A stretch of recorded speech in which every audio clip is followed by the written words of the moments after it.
I'm going to give a talk on two classes of extremal measures associated to a singular integral operator. There's quite a few co-authors, so I haven't written it all here. So I'm going to kind of be giving a kind of high-level talk in some respects on a few different types of results that are available for these extremal classes of measures. And it's actually been a while since I've spoken on this stuff, so forgive me if I'm a little rusty, but I thought it might fit in with the themes of the workshop. So I'll kind of try and emphasize the links between some kind of singular integrals, some PDEs, and some geometric measure theory. So let's see how we do. So first of all, let's just get the kind of basic problems that we're trying to understand lined up here. So we're going to be operating in d-dimensional Euclidean space, and we're going to have a second dimension S that's strictly between 0 and d. And we're going to call K an S-dimensional Calder and Zygmunt kernel if it satisfies the following properties. So if in modulus it's less than or equal 1 over absolute value of x to the s, so you have that kind of that kind of blow up at the origin and that behavior. One, of course, can be any other constant there. That's fine. Second of all, that the kernel is odd, so k of minus x is minus k of x.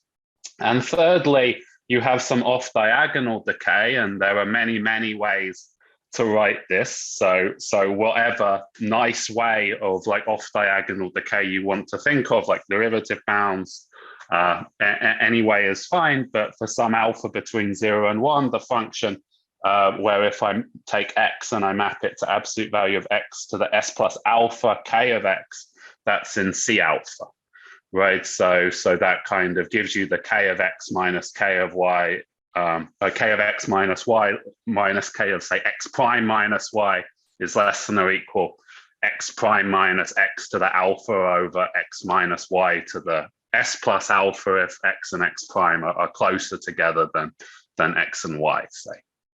Right, so whatever and we're going to be working with very smooth kernels. So assume as much as you want about the kernel here. It's not about rough kernels because very smooth kernels still aren't very well understood for this problem.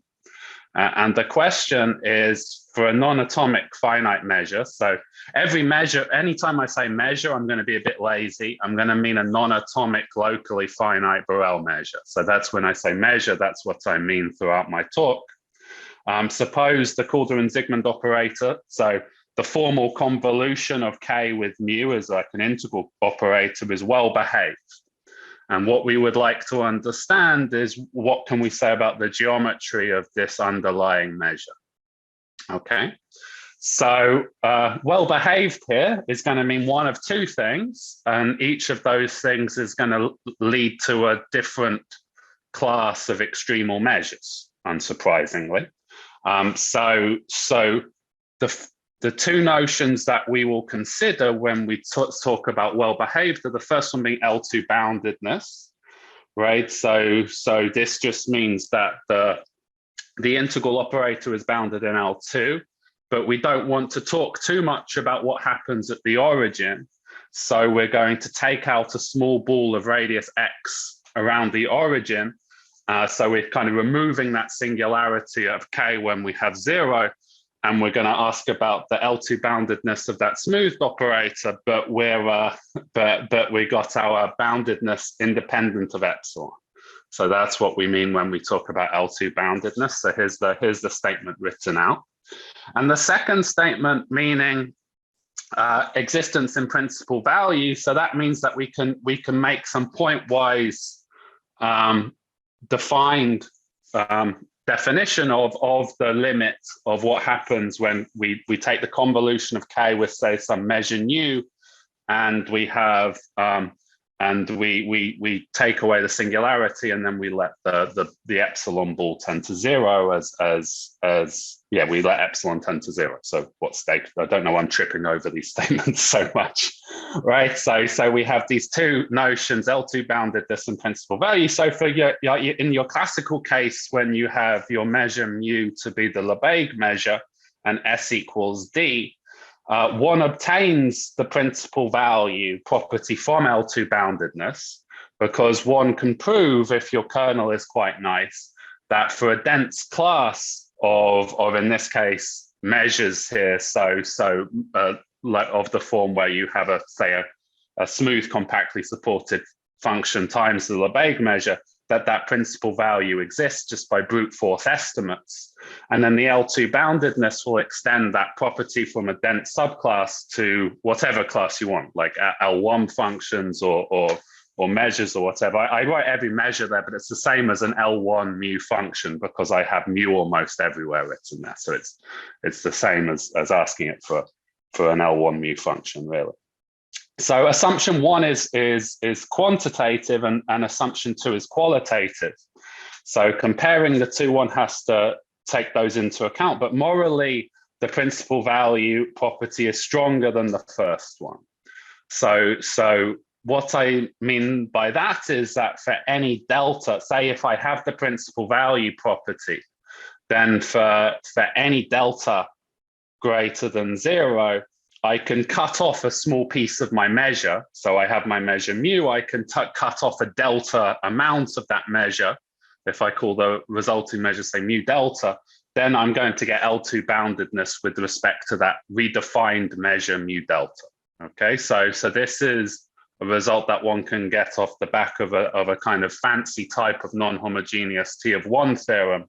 For instance, one can see Tulsa's paper in the Proceedings of the AMS in 2000, or this unpublished preprint of Nazarov, Chow, Volberg there regarding such T of one theorems. Okay, so for Lebesgue measure, you have kind of one implies two, and you always have that one. That the first thing that L2 boundedness implies that if you have the principal value for a very special class of functions or measures, then you can extend to a very general class. So in fact, if you know that property two holds where nu equals mu, and you have L2 boundedness, you can extend to more general measures, okay? But morally two is stronger than one, even though it is qualitative.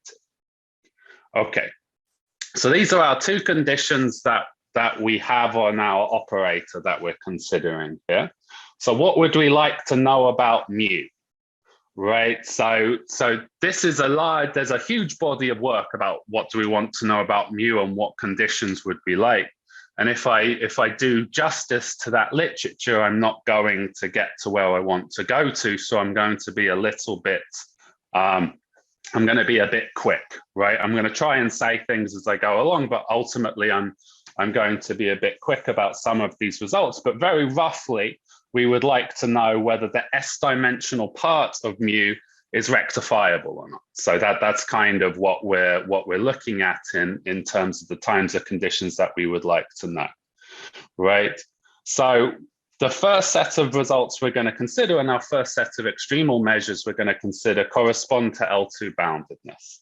Okay, and the first theorem that we have written here is about the Cauchy transform. So the Cauchy transform would be the example in the complex plane, where K of Z equals 1 over Z. So this is the one-dimensional Calderon-Zygmunt operator in the plane. And the theorem says that if we have our measure mu, which is throughout assumed to be non-atomic locally finite Borel measure, and we know that its H1 measure of its support is both positive and finite, and the Cauchy transform is bounded in L2, then the support of mu contains a piece of a Lipschitz curve. So this was first derived in the case when we know that the measure is Alfors regular by Mattia Melnikov of Videra, and then the lower regularity was removed in two papers of David and Mattila, and then David. In fact, this is mostly David and Mattila did this particular result. And then David showed that this solves a modified statement of Vitushkin's conjecture concerning the removable sets of bounded analytic functions, right?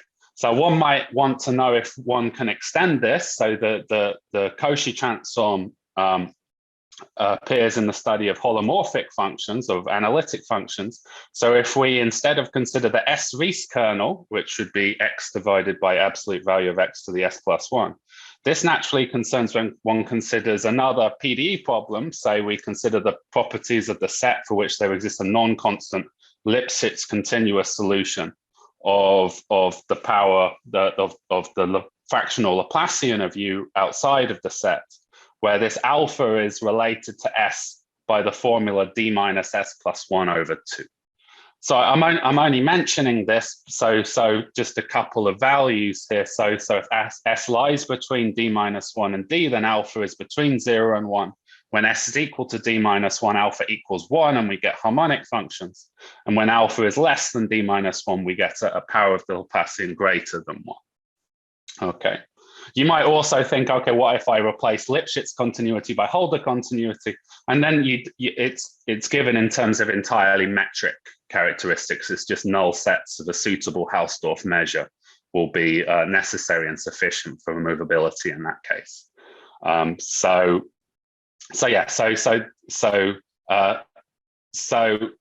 the L2 boundedness of the S Rees transform is a problem, and understanding natural properties of it is a problem that arises quite naturally in PDE. And so what's known to date, right? So let's have the same assumptions as we did in our Cauchy transform theorem, and we assume that we have our S Rees transform operator bounded in L2. Then what's known? There are actually now a very complete set of results in special cases, and then a huge gap where there is essentially nothing known, right? So when S lies between 0 and 1, we know that the measure is the 0 measure, so that's a result of Pratt, which was then generalized to more general measures, not assuming this S-dimensional condition, but just looking at any measure. And then a certain Wolf potential will appear in the analysis. When S is equal to 1, so that's the David and Mattila result, because it's very similar to the Cauchy transform in many ways. And for general measures, a kind of energy functional involving Jones's beta numbers naturally occurs. And that version was proved, I guess, by Azam and Tulsa. It first appeared in literature. Then when S is between d minus 1 and d, we have that, again, the measure is 0, right? So we can't, in the non-integer case, you have to have 0 measures. And that's a combination of two results. So a result of Vittala from 1996 that essentially says in the Alfors regular case, the measure has to be 0. And then a result of Idem and Nazarov and Volberg, which handles a more general lower density 0 case. And the version of this for general measures was more recently proved by myself, Nazarov, Regera, and Tulsa. And when S is equal to d minus 1, then the support of mu, again, is known, contains a piece of a Lipschitz hypersurface, and that's a result of Nazarov, Tulsa, and Volberg.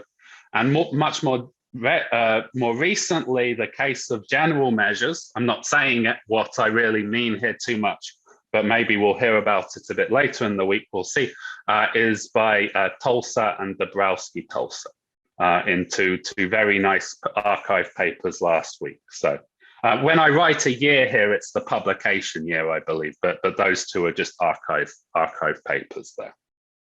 And so we have these two extreme cases where S is between 0 and 1, and S is between d minus 1 and d, where a lot is known here, and then not really much is known in between. So it's actually a question in which a lot of new techniques are required to answer it completely, right? The d minus 1 case is, I guess, the most important for applications to elliptic PDE, certainly. But as an analytic problem, it would be nice to see the general statement proved, certainly. right?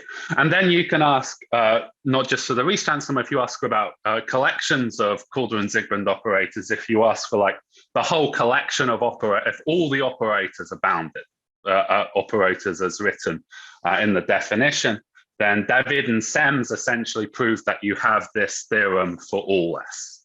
And then David and then Mathieu and Price then showed that one can take a slightly smaller collection of Calder-Zygmunt operators and still arrive at a similar thing. Okay, so that's just a taste of the literature and the kind of results that we would like to show. So now I can move on to my first extremal measure, which is the extremal measures which kind of tell you about the geometry of this problem. This definition's a bit of a mouthful, and I wondered whether I should do kind of a cheat definition or not, but I decided to do the full thing. Let's take our S-dimensional Calder-Zygmunt kernel, and let's suppose we have a measure nu, which for every ball, the measure of the ball is at most r to the s for every x in Rd and r greater than 0. Then we call nu a reflectionless measure if T mu is constant on the support of mu. T nu, sorry, that's a typo. Can never not have a typo in a talk. Right, so T nu there is constant on the support of mu, in the sense that, in the following kind of BMO sense, right? So I take a Lipschitz function there with nu measure 0 and a compactly supported Lipschitz function with nu measure 0. And if I integrate T nu against that function, then it's equal to 0. So that's what you would expect constantness to be. If I integrate against every mean 0 function and I get 0, then I have a constant term. But the natural notion of definition here, how this arises is you're going to break the operator into some kind of wavelet basis. And then you're going to do, so you kind of look at it at a given scale and location, and then you compare the wavelet coefficients, like the possible wavelet coefficients, to kind of beta numbers or something like that. And you want a good comparison. And then you're going to say, okay, if I can't make such a comparison, I'm in a bad situation. Right, and then you want to understand the bad situations to kind of arrive at a contradiction in some sense. And so the natural definition will be this kind of BMO definition. So we actually define this T nu phi as a sum of two terms. So the first term, we kind of cut the support at infinity. So if we let psi be a compactly supported Lipschitz function, which is identically 1 on the support of phi, then I can formally use oddness of my kernel and write the pairing of T psi nu phi in this way. That's just a formal use of oddness. But now, if I look at this, I have an upper bound of x minus y.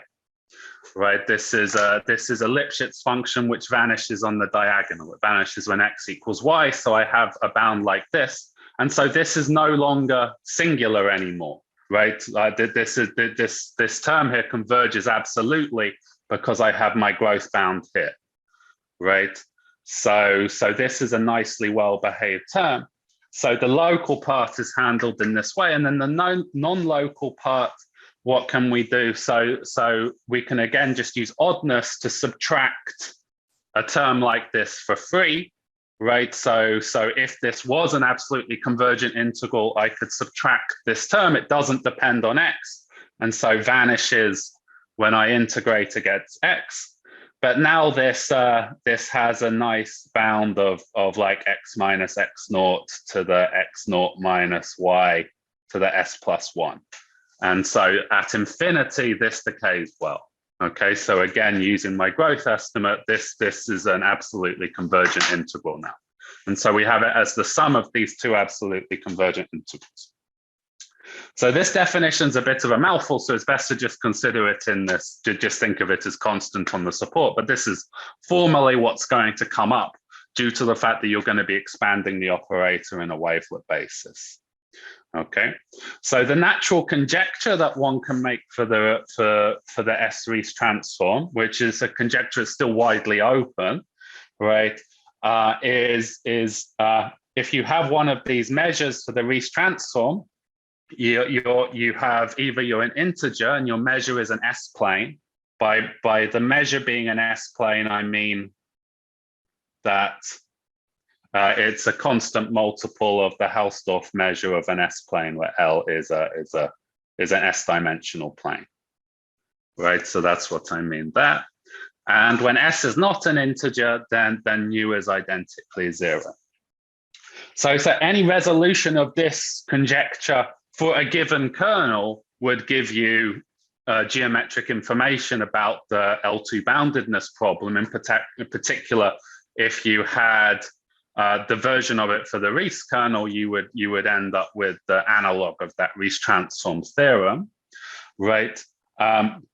So this conjecture has been resolved when d equals 2 and s equals 1, and for any dimension when s is between 0 and 1, that's a result of Pratt and Tulsa, and when s is equal to d in between d minus 1 and d. Okay, one of the things which is most unsatisfactory here, as in addition to that typo, is it's unknown whether the only non-zero reflectionless measure associated to the d minus 1 Rees transform are plane measures. Right, so actually, it's unknown whether one can get like a real slick proof of the Nazarov-Tulsa-Volberg through studying these measures, and it would be very nice to get that, given how important that result has been over the last few years in developments in, say, elliptic PDE. So I wanted to put a couple of slides up just to show a couple of the things that happen for these measures, because the definition's a bit of a mouthful. So let me look at the case or the d minus 1 case. So the s equals d minus 1 case. So if I take the d minus 1 Rees transform, right, and then mu is reflectionless for it, and I consider the vector field R of nu. So now I'm actually going to consider this vector field in the entire space. So we do a similar thing as before. We just subtract an average of values on the support to make the whole thing make sense at infinity. Okay, and we're going to call that potential to be gamma, right? Then it can be shown with a little bit of work that this vector field gamma satisfies a certain elliptic system, namely that 1/2 for each I, 1/2 of the xi derivative of gamma squared, of modulus gamma squared, is equal to the sum from j equals 1 to n of dxj of gamma I gamma j. So this is a bit of a mouthful. This system, it occurs a bit in analysis. You see this system sometimes when studying harmonic maps. But one of the things about this, right? So there's a question here of, is it true that gamma squared is smooth, right? So if you could show that if you start with a bounded field satisfying this system, then is gamma squared smooth? That would answer that question about whether there are if you had this, you could show that the only reflectionless measures associated to the d minus 1 Rees transform happen to be flat. When d is equal to 2, this is the Cauchy-Riemann system in disguise. So this is, so d equals 2. This is Cauchy-Riemann for gamma 1, I think minus I gamma 2 squared. If it's a plus here, don't kill me. It's one or the other. I can't quite remember, but I think it's minus.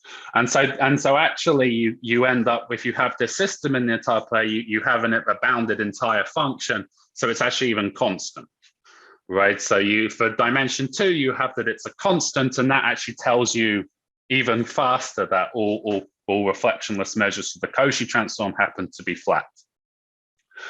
For higher dimensional case, there are non-constant solutions of this, called Beltrami flows. And that kind of shows one of these differences between dimension 2 and higher dimensions from this perspective is that sometimes these objects like Beltrami flows, which are eigenvectors of the curl operator, right? So there's this ABC flow, which is a particular case.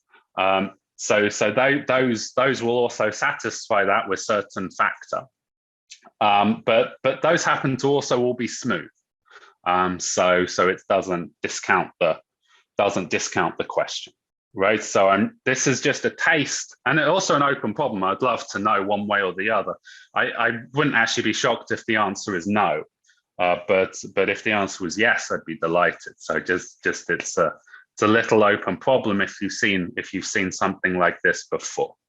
Okay. So that's one type of problem that comes up when studying these things. A second thing is I wanted to briefly talk about how, say, one can get the case when S lies between D-1 and D, right? So in several free boundary problems, when you're looking at certain free boundary problems, if you're looking at your function as it approaches the free boundary, if it approaches it in a non-degenerate Lipschitz fashion, the free boundary can be often proved to be thick there, right? So if you approach a free boundary or many free boundary problems and your gradient as you approach the free boundary is non-degenerate, then you have a certain thickness of the free boundary. And the support of the reflectionless measure is like a free discontinuity problem associated to this Calder-Zygmund operator, right? Outside, the potential has beautiful properties. And then on the support, what we're looking to characterize, that's the set of its discontinuities. But there's an analog of that kind of idea for reflectionless measures. So if I take any S-dimensional Calder-Zygmund kernel whatsoever, it doesn't have to be specific to a PDE, and epsilon greater than 0, then I can find some m and delta, so that if I have if nu is a reflectionless measure and the distance to the support is like 1, and the value of the potential is non-zero, is greater than epsilon there, then we have a decent amount of mass nearby, right? So if I approach the reflectionless measure in a non-degenerate fashion, the support of the measure in a non-degenerate fashion, then I have to have a lot of measure around. So typically that's proved, I guess, via some monotonicity formulas and stuff, which are unavailable for us here. So this has got quite a different proof than what you would see there. But it's a result that has analogs in other kind of free discontinuity problems. But using this, what can one do? One can run a compactness argument and find a non-trivial reflectionless measure whose distance from the support equals 1 and whose value so let's say 0 is the point that we can fix it. So 0 is our point that we're fixing. And its value at that point is the largest the potential can be in the entire space in terms of L infinity of the Lebesgue measure. Because the enemy to running this compactness argument is going off to infinity, everything flying off to infinity. But the result shows that you have a lot of measure there. So you can just, if you're going off to infinity, you can rescale it back to 0 and then continue in this way. But when S is between D-1 and D, if we go back to our relationship between the Riesz transform and the Laplace operator, our power of the fractional Laplacian operator is strictly smaller than 1. It's a non-local operator, and so actually you can't have an interior maximum in this way without being identically constant, and that again will end up showing that these measures cannot exist in that way. Okay, so this is a second result in this spirit. Cool. So the next thing I want to mention, I should speed up a little bit, is although reflectionless measures have not been as successful as many other techniques in proving positive results in terms of geometric structure, they are a useful technique in somehow also proving negative results. So if we briefly look at this example and we consider what's called the Huivenen kernel, so if the Cauchy kernel here would be replacing that 3 by a power of 1. So the difference between the Cauchy kernel and this Huivenen kernel is just the number of rotations in the argument of the complex number.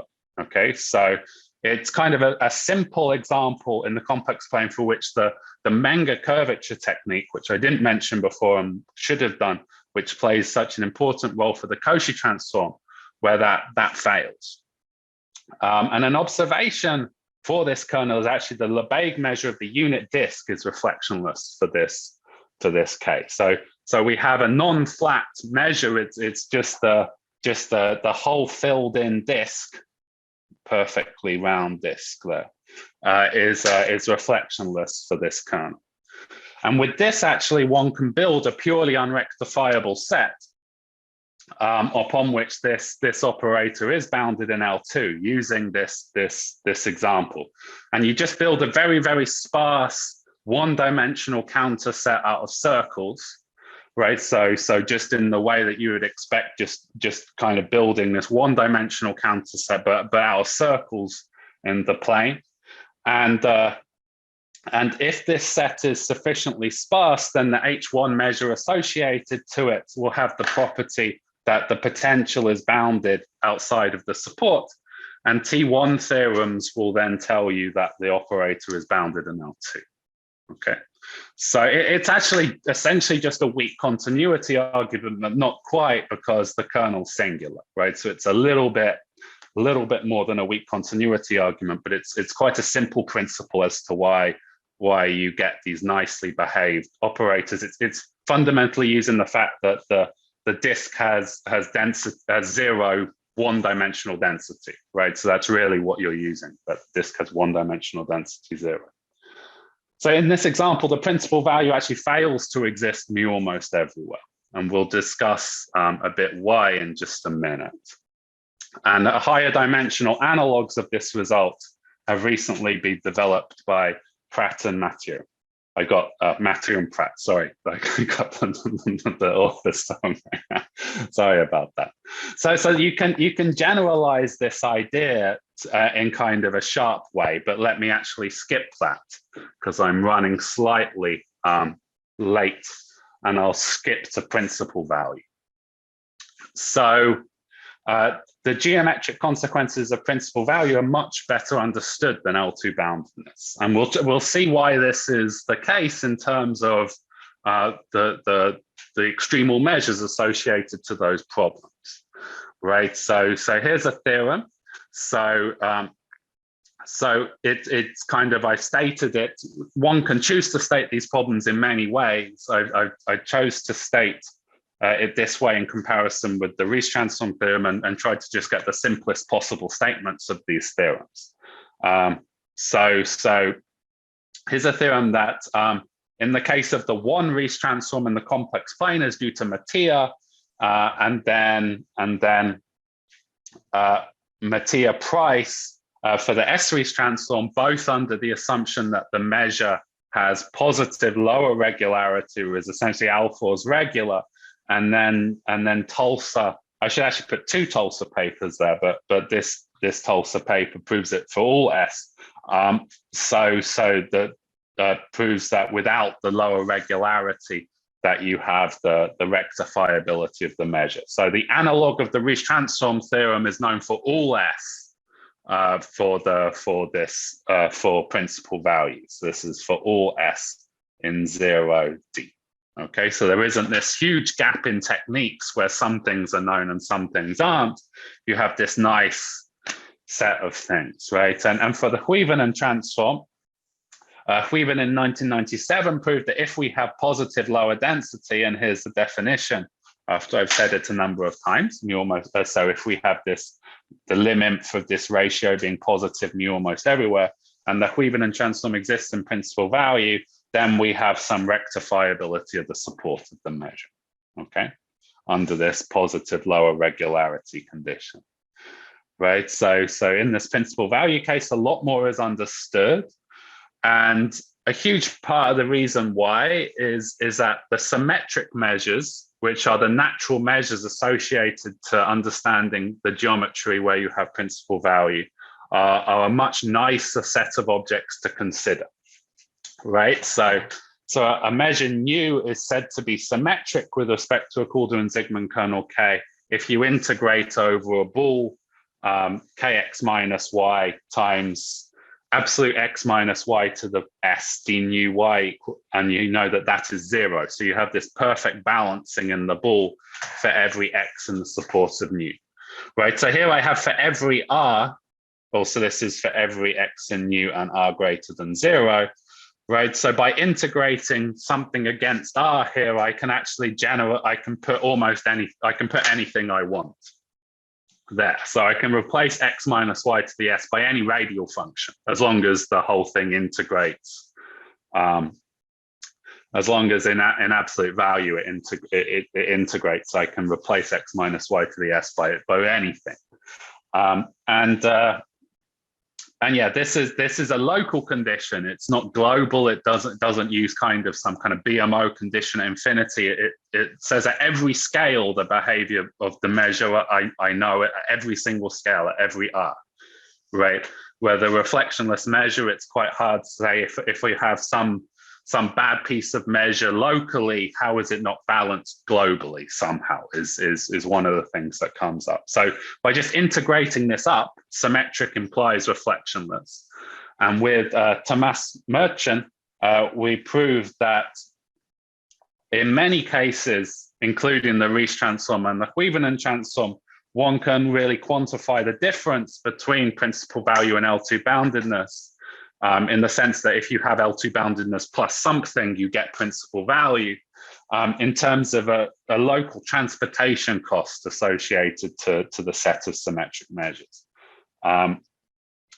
But so what's known about these measures? So if we look at the comparison between what we would like to know about reflectionless measures, everything's known here. So if nu is a symmetric measure for the Riesz transform and it has a nice bound, then nu is a S-plane measure, right? And actually one can essentially characterize non-atomic symmetric measures for the Riesz transform. I don't think that's ever been written down, but I think it's a doable thing to do it. And Huivenen proved that if nu is a symmetric measure for the Huivenen transform, a non-atomic one, I should write there, then the measure, and we have the growth bound, then nu is either a line measure or a spike measure. So by spike measure, I mean we have 3 lines like this going through a vertex.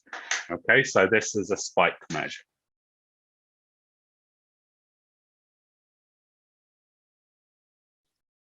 Right. And Micheli-Villa proved recently that Mathias' result still holds for perturbations of the Cauchy transform. Okay, so it's kind of stable under perturbation, under kind of small perturbations on the circle of the Cauchy transform. So there's many reasons why symmetric measures are better understood than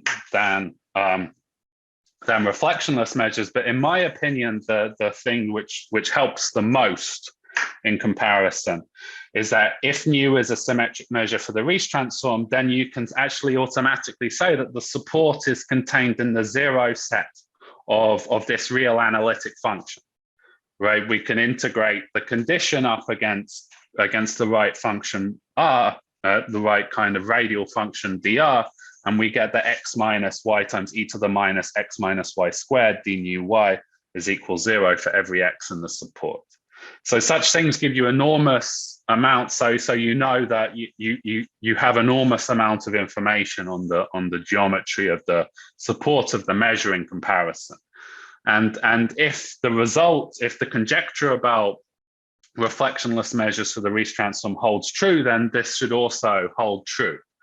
Right, but such results are not known generally, and moreover, for instance, in the case of the Huivenen transform, this is still true for symmetric measures, but for the reflectionless measure, the unit bool was reflectionless, and the unit bool can't be in the 0 set of a real analytic function without that real analytic function just being identically 0. So it kind of can't come as a consequence of some general facts about smoothness or something. It has to be quite specific about the kernel in some weird way if it was true. Okay, so I believe I have 2 minutes left. So I think I actually only have one theorem left to state. So that's good. Cool. So before I mentioned the results jointly with Fedya Nazarov, which said that the Huivinen transform, if it's bounded in L2, there's a fractal measure. There's a fractal measure for which the Huivinen transform is bounded in L2, and that fractal measure does have lower density 0. So it was kind of unknown after that whether or not if you had the Huivinen transform existing in principal value and you had could you still find a 0 density fractal on which the Huivinen transform exists in principal value? And recently with Tomas Merchan, who I believe will talk a bit more about this result at some point in the semester, we managed to show that this can't be true. So if you just have lower regularity, if you have lower regularity of the measure, then those characterizations of symmetric measures, they're enough to derive rectifiability by just considering tangent measures. To remove that lower regularity assumption for the Riesz transform, Tulsa introduced a very novel variant of Leger's scheme, making use of the results by Mattia and Price, or quantitative versions of them, along with understanding how the Riesz transform behaves on small Lipschitz graphs, right? And recently we were able to kind of generalize or kind of again make a further modification of Jaye's scheme, which is not exactly straightforward because these spike measures, the density of these spike measures changes a lot. If I look at the density at the vertex, it's 3 times higher than the density along the ray, right? And that actually causes quite a lot of problems initially to push through a scheme like this. But recently we were able to do it, and hopefully Tomas will tell everyone a bit more about it at some point in the semester. So this theorem, I repeat, fails if we replace principal value by L2 boundedness. And I think, yeah, and so even if we perturb the nicest possible kernel, the Cauchy kernel, just a little bit on the sphere, we start getting very different types of results. Okay, so I'll stop there. Thank you very much.